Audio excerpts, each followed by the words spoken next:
ibinigay ay yung sinabi ng anghel. So most probably, baka yung sinambit ni San Jose, at palagi ko, naniniwala ko, sinabi ni San Jose ang pangalang Jesus. Sapagkat kailangan mo sabihin yun. No? Nung pagbibigay ng pangalan ni Jesus, Jesus, the name given by the angel. Marami na rin po akong mga karanasan at sinasabi rin po sa akin ng karanasan ng ibang tao na kapag sinasabi nila ng paulit-ulit ang pangalan ni Jesus, nawawala po yung takot nila. You know, my dear friends, mas gusto ni Kristo o mas sabik si Kristo na tulungan tayo kesa sa tayo na humingi ng tulong sa Kanya. He is more than willing to help us than we are to ask for His help. Ganon tayo kamahal ng ating commander. No? Kaya, ang pangalan na ito, ang makapangyarihang pangalan sa lahat. So remember that. Whenever you are afraid, you try. Jesus, Jesus, Jesus. In the name of Jesus, I cast you out, Satan. In the name of Jesus, I cast you out, Lucifer. In the name of Jesus, I cast you out, Asmodeus, Belial, Beelzebul. Kaya yan po ang sanayin din natin sa ating sarili. Tawagin ang pangalan ni Jesus. Next, of course, our comrades. You make a list. Alam niyo po, mula po nung nag-exorcist ako and until today, nananalangin ako na matupad ko yung aking pangako na na hindi ako ulit lalaban sa Diablo nang wala ang babaeng ito. Never again will I fight the devil without this woman, without this powerful woman. At alam ko po, marami sa atin na may devotion sa kanya, our Blessed Mother Mary. Marami po mga kapatid na exorcist na nakakausap din, and nagkakaisa po kami na the devil really trembles kapag dinadasal po yung Hail Mary, Hail Holy Queen, o August Queen of Angels. Marian prayers make the devil tremble. Kaya kung kahit na magmukhang sirang plaka po ako, if one Hail Mary can make the devil tremble, imagine what a rosary can do daily in our lives. Tsaka po, si Maria, alam natin, sabi nga po sa aklat ng Genesis, I will put enmity between you and the woman. Tinutukoy niya yung serpent, nung sila pong Adan at Eva ay nagkasala na at nalaman na ng Diyos, nasa harap na sila, at sinabi ng Diyos, I will put enmity between you and the woman. Ano yung ibig sabihin ng enmity? Pag sinabi ng enmity, kumbaga, it's a prolonged hatred. O, ibig sabihin, yung parang bagang makita mo lang isang tao, hindi mo gugustuhin mabuhay siya. Parang ganun, enmity. I think it's deeper than hatred. And the Blessed Mother did not ask God for that. Hindi po hiniling ni Maria yun, na siya yung magkaroon ng enmity sa devil. No, she did not ask for it. No? She did not beg for it. It was God who put that enmity between the woman and the serpent. Kaya sa tuwing babanggitin ang pangalan ng babae nito sa Diablo, naaalala niya yung inilagay ng Diyos sa gitna nilang dalawa. At doon siya nagtatremble, doon siya natatakot. So this woman, for me and for many, is the most powerful woman against the devil. Okay? Kaya, kung natatakot ka, mag-isa ka sa gabi, you pray the Hail Mary. You pray the Rosary kung hindi ka makatulog dahil sa takot. Hahawakan ni Maria ang kamay mo at sana makatulog ka. Maraming beses na ko na rin naranasan yun. No? Tinutulungan ni Maria ang kanyang anak sapagkat siya isang ina.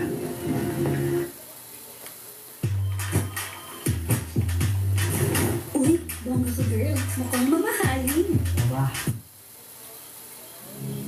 the most powerful daily prayer for any time and before meditation, which is siya isang ina.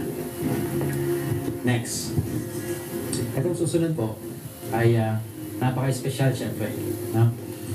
Sabi po ni St. Thomas of Aquinas, we ask many things from particular saints for a particular need.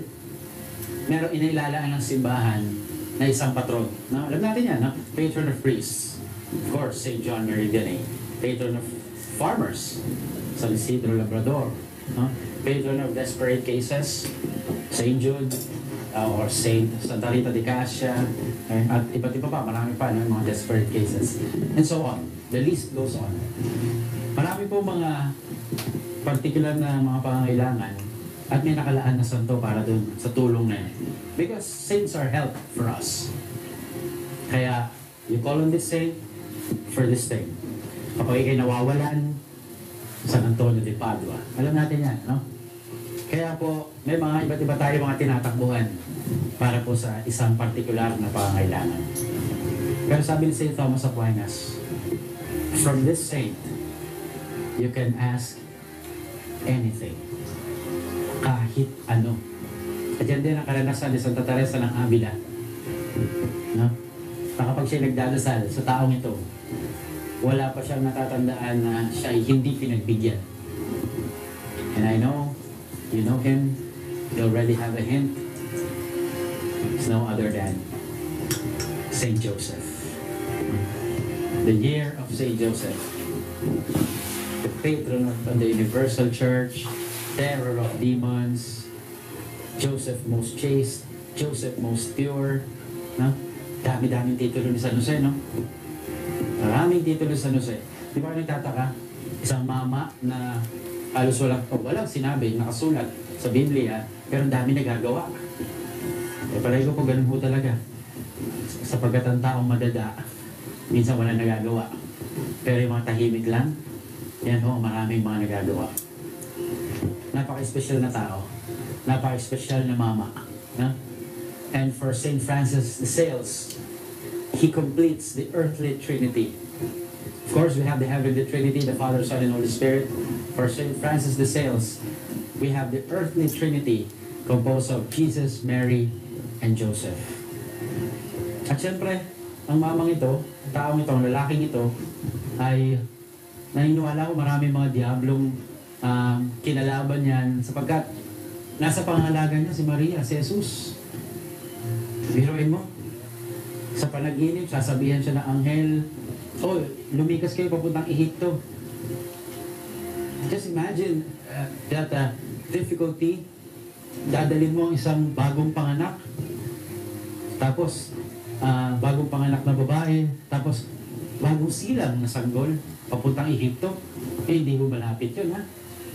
Lalakad ka. Kaya siguro may mga naglalaro din sa utak ni San Jose. O mo nasundin yung naririnig mo sa panaginip. But no. No? Ang kanyang prioridad ay ang iligtas ang mag-ina. At naniniwala ko hanggang ngayon, si San Jose nakikipaglaban sa mga diablo para sa ating lahat na kanyang mga anak. Kaya naniniwala ko, may tatlong treasures po si St. Joseph. Sabi nga, no? Jesus, Mary, and you. You are Joseph's treasure. We are Joseph's spiritual children. Kaya ho, sa ting tatawagin natin ang pangalan ni San Jose, nako, ay talagang matatakot din ho ang demonyo. Kaya paborito ko itong larawan na ito eh. Na yung kanyang stick na yan, oh, cute na lili, ano? Pero pangtapos po yan ng diablo at ng demonyo. Kaya sa inyo po na mga afflicted, meron din mga takot, nagkakaroon ng oppression, obsession, kahit mga sa bahay niyo sa infestation, no? Magkaroon po kayo ng imahe ni San Jose sa inyong tahanan. Napakalakas po na kakampi at pananggalang laban sa masamang spirito. Next, St. Paul. Okay? St. Paul had his own battles against the evil one. No? Kaya po, ilagay niyo po sa listahan niyo si San Pablo para po maging pananggalan din natin laban sa mga masasamang spirito, no? At dati po alam natin si San Pablo ay persecutor of Christians, no? And tunay na nilalabanan si Jesucristo, no? Inaapi si Jesucristo, kaya ang kanyang ang tanong ni Jesus nung si San Pablo ay pumunta ng Damasco, no? Why are you persecuting me? Okay? Sino ka ba? No? I'm Jesus. And so from then on, he began to fight the devil, no? Against all adversities, at lahat ng mga ginagawa ni San Pablo ay para pagganap ang mabuting balita, no? So, magkaroon na lang kayo ng malalim na pag-aaral kay San Pablo, okay? Basta idagdag mo sa listahan niya. Of course, Saint Michael. May I suggest, sana po, bago matapos ang buwan na to, total nakikinig kayo mula pa nung unang Miyerkules, kabisahin din po yung Saint Michael Prayer. English, Filipino, kung kaya nyo Latin, di sige. Ako po, ilang beses ko na pong naranasan at ang pagsagip sa akin ni San Miguel sa buhay na ito. Minsan po pag ako po pupunta sa isang lugar at natatraffic po ako, atrasado na, I pray the prayer to Saint Michael. And many times, no? Hindi ko alam kung mangyayari sa inyo, but many times, whenever I pray the prayer to Saint Michael, parang bagang hinahawi ang daan. Parang hinahawi ang daan para ako'y makarating sa akin pupuntahan. Yeah, ako personal experience ko yun, ano? Pagdating ko sa lugar, maaga pa, wala pang tao. Yun pala, hindi doon yung lugar. Dahil meron na po. So, natutulungan po ako sa aking mga ginagawa ni San Miguel. And the prayer to Saint Michael is one of the prayers that we recommend to people who have been afflicted. And nakalagay ko po instruction lagi doon. Pray this as the need arises.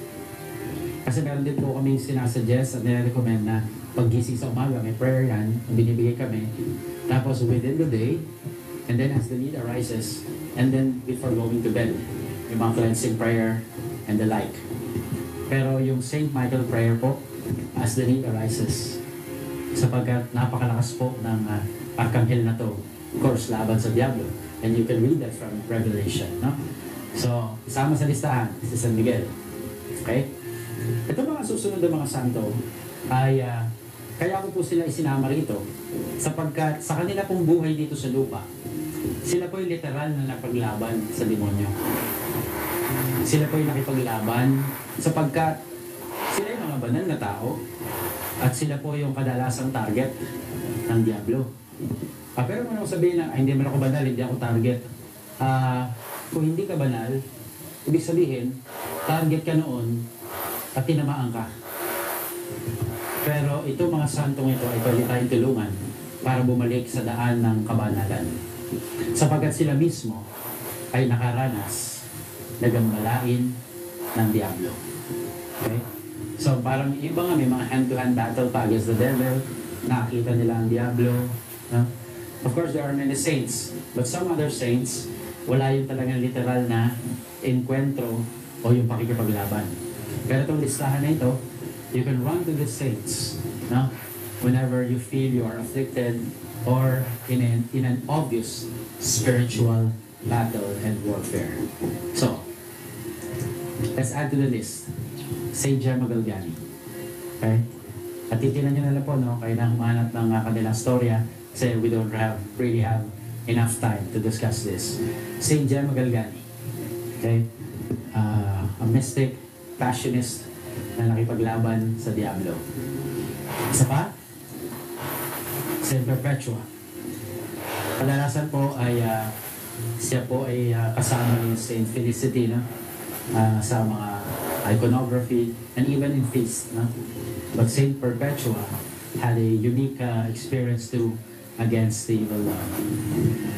Next, adding to our list of comrades, okay, Saint Catherine of Siena, isang malakas din na babae laban sa Diablo.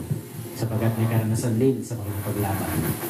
Kaya po sa inyo, yung mga may nakakikilala sa kanila at mga patron saint na sila, well and good. Okay po yan. Okay? Next.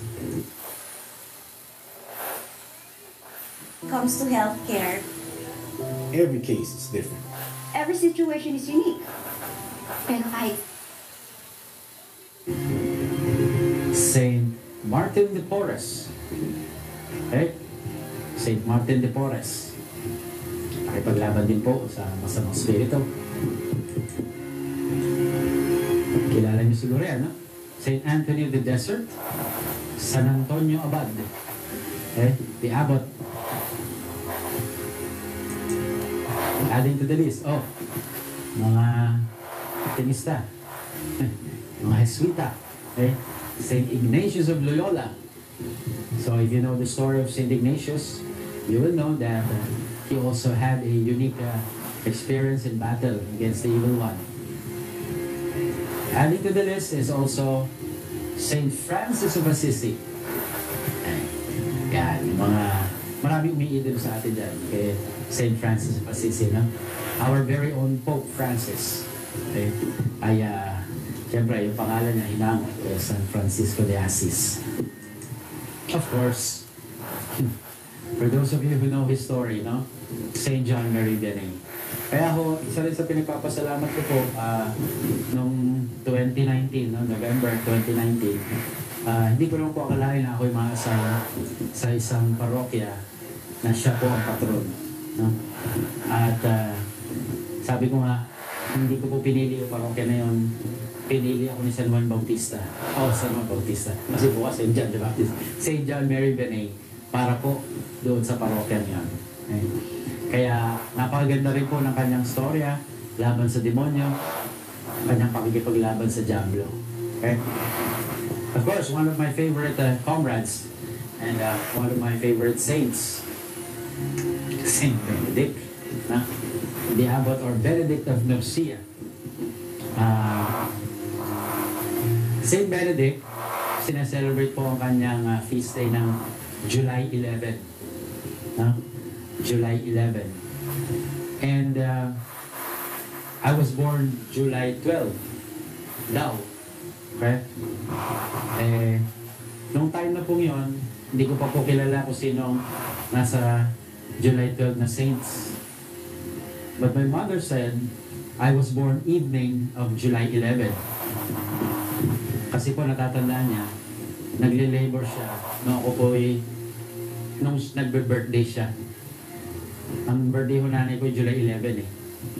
And so, tandaan niya raw, nagle-labor siya, birthday niya.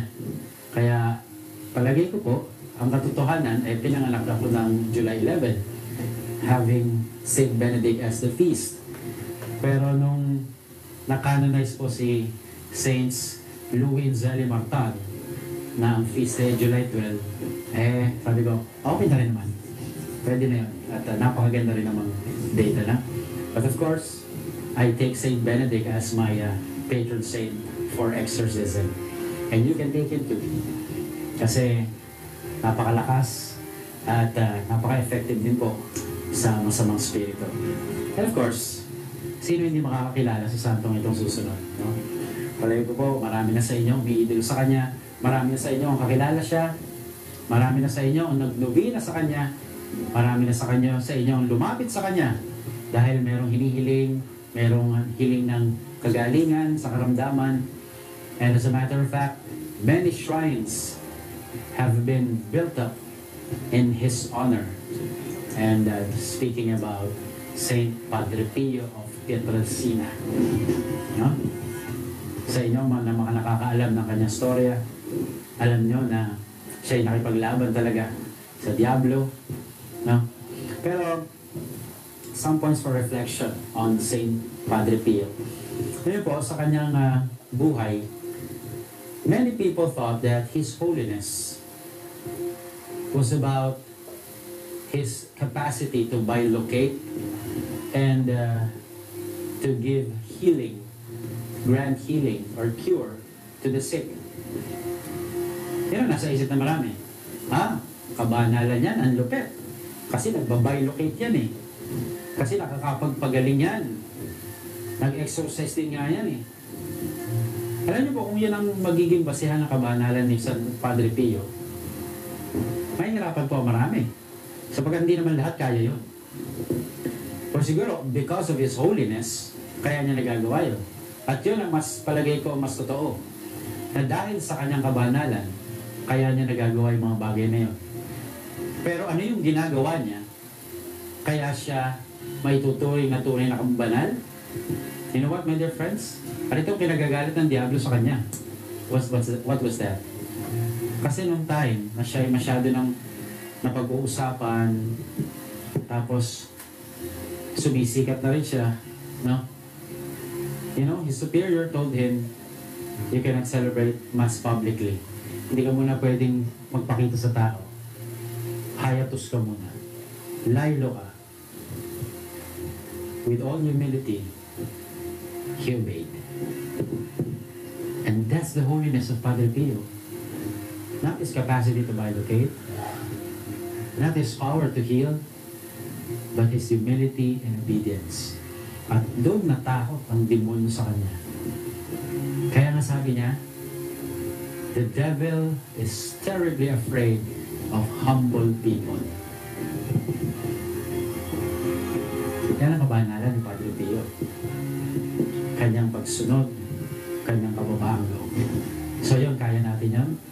Kaya ng lahat yun. Kaya pagsikapan. Kaya nating gayahin. Kaya nating magawa. Kasi kung bilocation lang at pagpapagaling ang pag-uusapan, hindi naman natin kaya lahat yun.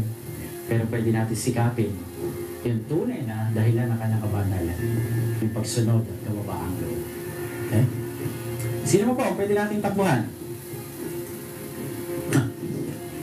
Huwag niyong kalimutan ang inyong mga guardian angels. Lahat tayo ay may guardian angels. Period. No? Amin ko itong unang dasal na aking natutunan na ako'y maliit pa. Angel of God, my guardian dear, to whom God's love commits me here, ever this day be at my side, to light and guard, to rule and guide. Amen. Good night. Yun ang laging kasunod na nito. Good night na ako sa mama ko, sa papa. Ayan. Napakasimple. Maaari sabihin nyo, so elementary. Yeah, it is so elementary. Pero, yan ang gusto ng guardian angel natin. As I have said, my dear friends, our guardian angels are more eager to be of help to us than we are to ask for their help. So call on your guardian angels. Whenever we are in the middle of temptations, call our guardian angels. Huwag na yung mga inventong pangalan ng anghel na tatandaan nyo. Huwag yun. Kasi baka hindi naman talaga anghel yung tinatawag natin. Alam nyo po, hindi natin kailangan malaman talaga ang pangalan ng guardian angels natin. No, that's not important. What is important is that we believe they are with us, they are beside us, na sila'y nariyan para protektahan tayo. Tawagin mo, nandyan sila. Okay? So our guardian angels. Next, marami akong mga saints na binanggit kanina. May mga patron po about spiritual warfare. But equally powerful, although unique in every person, is your own patron saint. If you have your own patron saint, if you have been praying to a particular saint na talagang iniidolo mo, na ang buhay ay talagang binasa mo, and saints that you really emulate in your life, then they are also powerful patrons and comrades for you. Okay? Particularly for you. You know, sinishare nga ni Father Gabriel Amorth, no? Kapag siya po ay nag-exercise, kapag daw binabanggit niya yung pangalan ni Saint Michael, hindi daw ganun katindi yung pag-tremble ng demonyo. But whenever he calls on Saint Gabriel, his patron saint, kasi Gabriel Amorth siya eh, doon daw mas nakikita niya yung effect nung exorcism at nung deliverance to the power of Saint Gabriel, his own patron saint. My picture.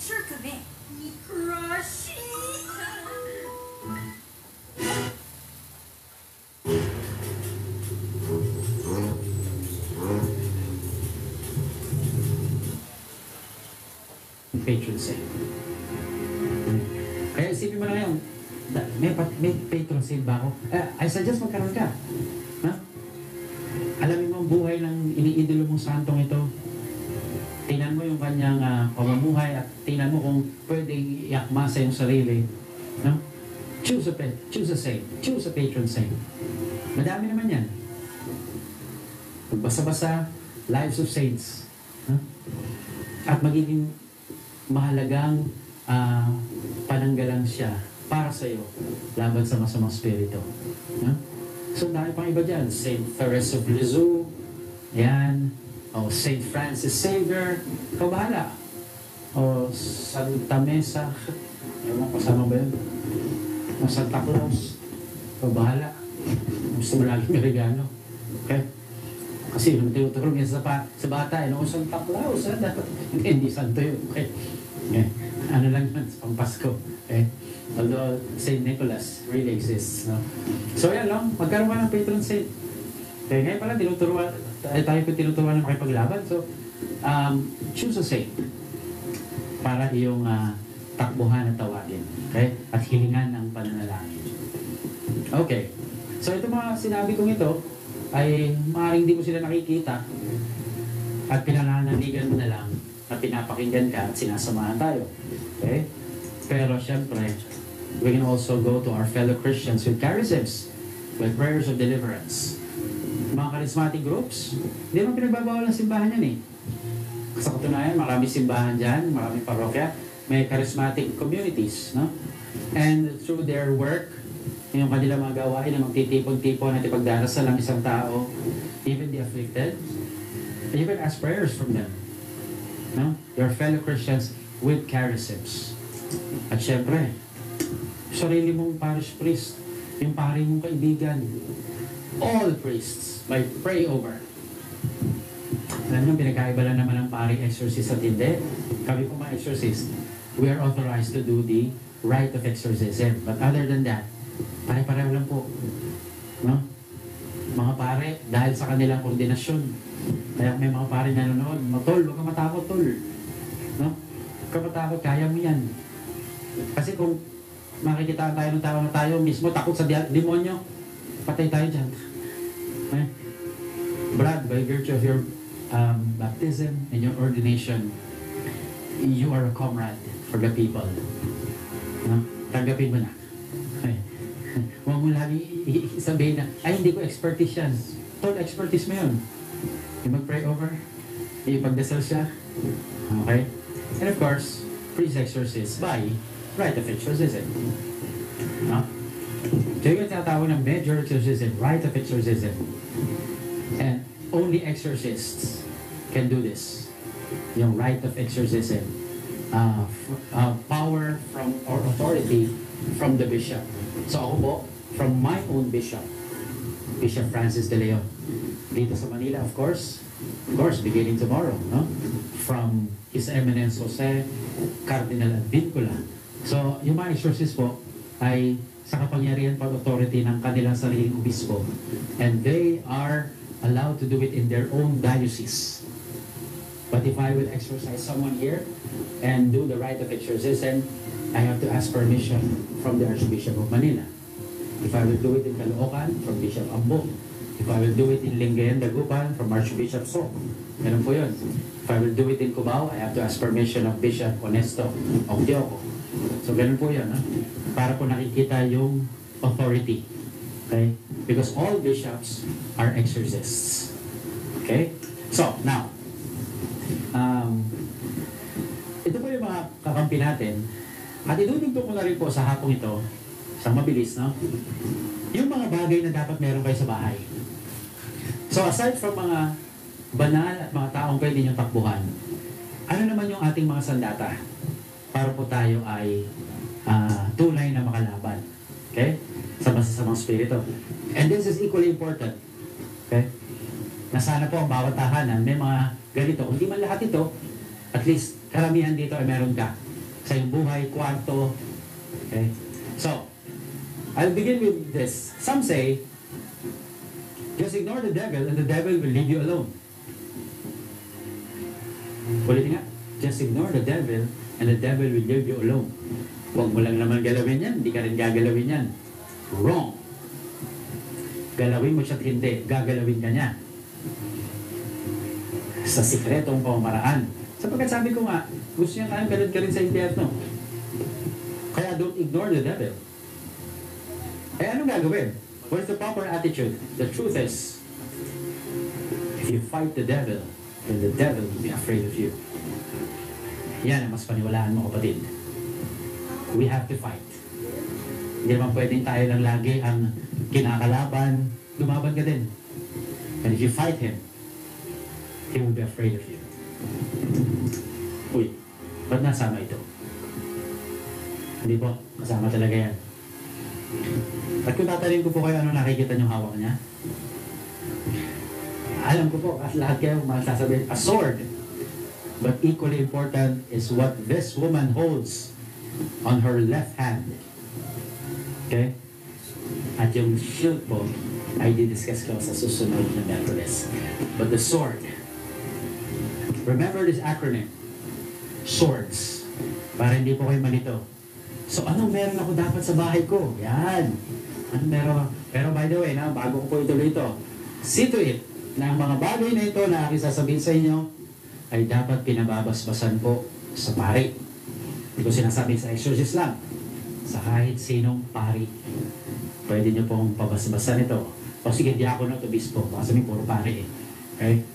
So, swords. In spiritual warfare, especially whenever there are extraordinary demonic activity. So alam niyo na yan, ano? Ordinary is temptation, extraordinary infestation, ganyan, oppression, obsession, possession. Letter S will be exercise blessed salt. Tingnan niyo po, exercise blessed. At meron pong particular na exorcism and blessing ng salt para maging isang efficacious weapon against the evil one. So S is salt. Next, W is water, but exercise plus water. Ako po, all my life as an exorcist, no, ang iniinom ko po tuwing umaga hanggang sa gabi ay exercise plus water. Okay? Father, bumabait ka? Hindi. No, pero napapatid yung uhaw ko. Okay? So yan po, no? Exercise plus water. Pwede rin pong pag-wisik sa tahanan at kung ano pa ang pwedeng gawin. Okay? So, exercise plus water. Nasaan tayo? O! An equally important sword na kailangan sa bahay. One of my favorites.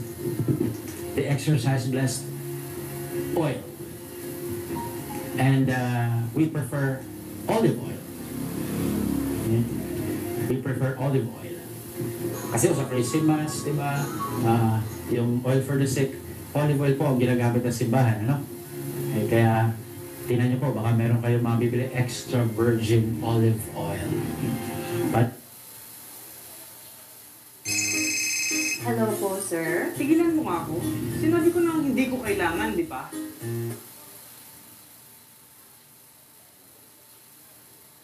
extra virgin olive oil. Father, pwedeng canola? Olive oil, sana. Father, coconut? Olive oil. Kung wala, pwede na rin yun. Okay? Pero as much as possible sana. Para po mas maganda yung ating pakikipaglaban. Ito, pag ito ginagamit ko sa isang afflicted, sa isang napoposes, ako, talaga kong parang sinusunog ang kanyang balat. R. Do you have an idea? Yes, some of you may say, the rosary, Father. But we exorcists, many of us have relics. Relics of saints. And I find this really powerful against the evil one. Kaya niyo po, meron ako pinuntahan bata. Meron po ako nung relic ni Padre Pio. Yung kanyang blood and water na nasa isang tela. Nakabulsa lang po.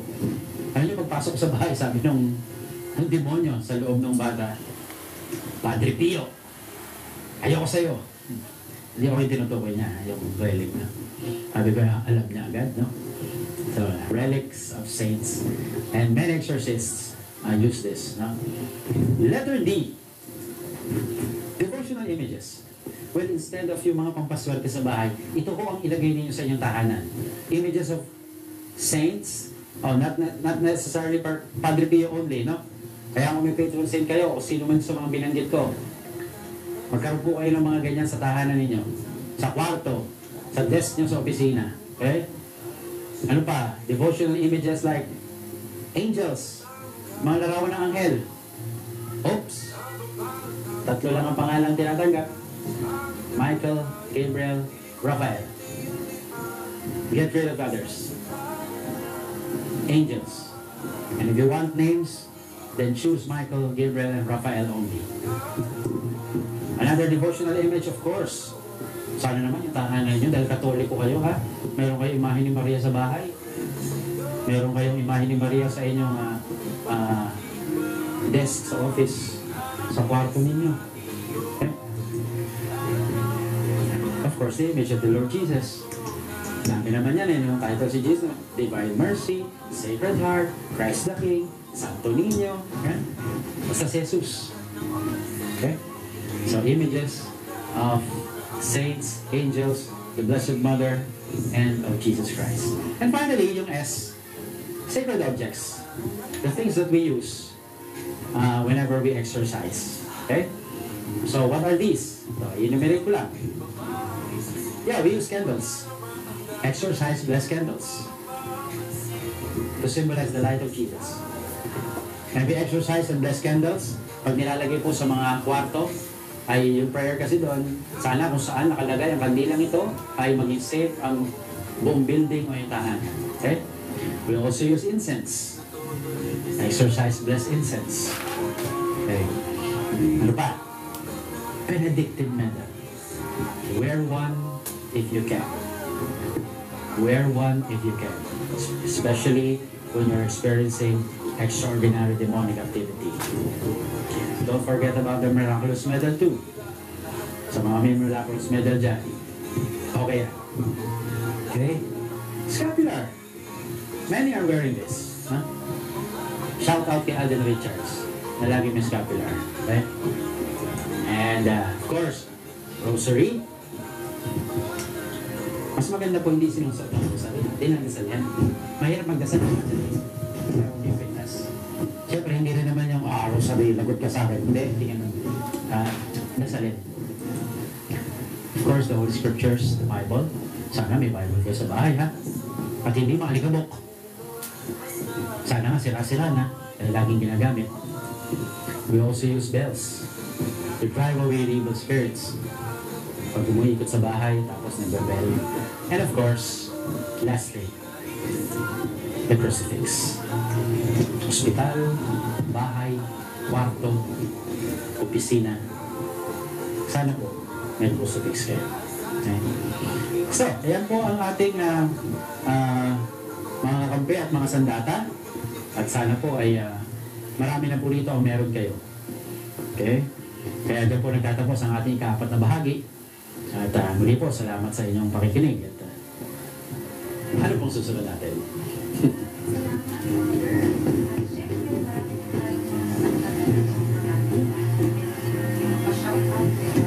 Basahin ko muna po yung mga nagpapashout. Watching from Sabang, Dasmariñas, Cavite, Mandaluyong, BFRV Las Piñas, Diocese of Parañaque, Binyan, Laguna, Talacogon, Agusan del Sur, Tagaytay, Palanan, Makati, Melbourne, Hong Kong, Muntinlupa, Green Park, Pasig, New Zealand, Dubai, UAE, San Fernando, Cebu. Mamaya po ulit natin basahin yung ibang mga nagpa-shoutout. Pwede na po kayong mag-umpisa rin na sumagot sa maraming katanungan. Okay. By the way po, yung mga katanungan niyo po ay hindi ko po binabaliwalayan. Kaya ako po sa aking YouTube channel ay naglaan na po ako every Tuesday kung kailan ko po sasagutin yung mga katanungan ninyo. Kaya hintayin nyo lang po, iniipon ko po lahat yan. At kahit palima-lima po ang sinasagot ko sa YouTube channel, ay pasasan ba't masasagutin natin po lahat yan. Okay? Just be patient, no? Patience is a virtue also. Okay? Okay, meron dito tanong si Shera Ortega. Parang kilala ko to. Okay. Sabi niya, hi Father, I have a question. If we have a blessed Benedictine medal, do we need to have it blessed again if we have not used it for a very long time?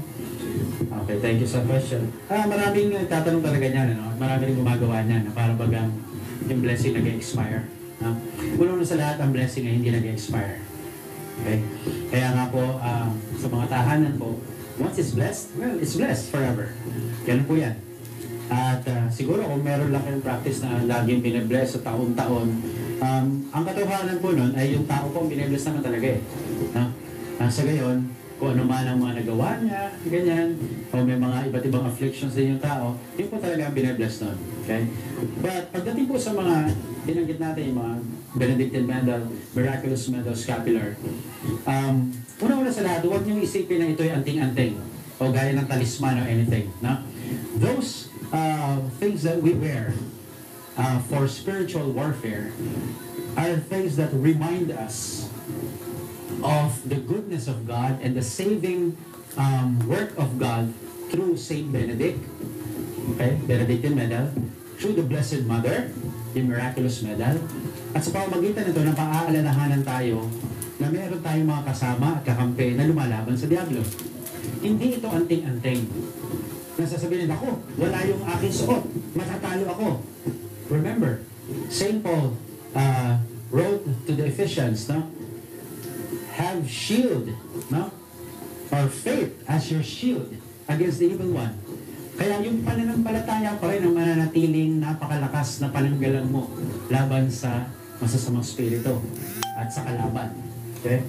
Yes, these things can help us, especially if they are blessed and exercised, because they will become firm reminders for us that we have comrades, na meron tayong mga proteksyon, na may protekta sa atin. Okay? And once they are blessed, they are forever blessed. Okay? And don't use them considering them as anting-anting, talisman, o para magang lucky charm. No. It's far from that. These are living reminders that we are under the guidance of God through the intercession of those saints na ating sinusot. Meron pa yan, may Padre Pio pa, may Saint Michael, meron pang Rosary ng Terror of Demons. No? Ito ay paalala sa atin. Pero hindi yun mga anting-anting. Okay? So, yun po.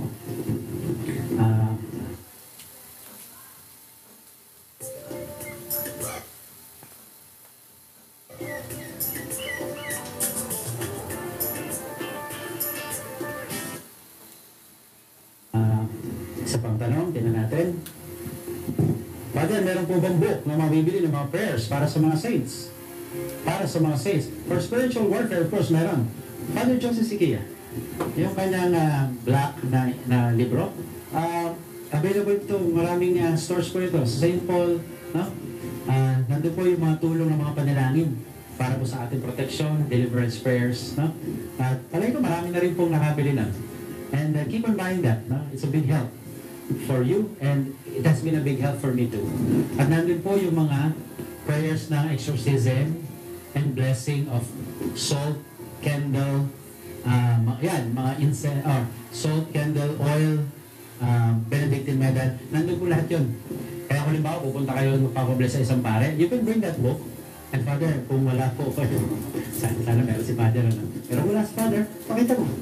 Para po yung ipapabless ninyo ay magkaroon ng exorcism first and then blessing. Okay? So yun po, baka po may mga ilang magbati pa. Hindi lang ilan, marami po. Sige po. Watching from Germany, Palawan, General Trias City, Iloilo City, Marikina, Parish of Holy Family, Lancaster, San Juan, Batangas, Tanza, Cavite, Our Lady of the Most Holy Rosary Parish, Santa Rosa, Negara, Brunei, Lipa City, Batangas, Somerville Academy, Bicol, Diocese of Lingayen, Dagupan, Santa Ursula Parish, Binamonan, Olongapo City.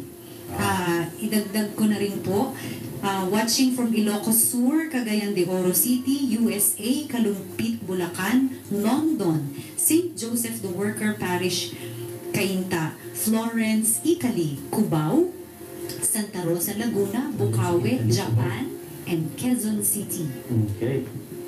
Sasagot po tayo ulit. Opo, Okay. Father. Ito naman, galing kay Maria Candy. Okay. Sabi niya dito, Father, same lang po ba ang blessed sa exercise blessed? Pag sinabi po exercise blessed, may procedure po kung paano po ang ginagawa dun sa particularly salt, oil, water, candles, incense. Pag sinabi po exercise blessed, dalawang prayers po ang mangyayari.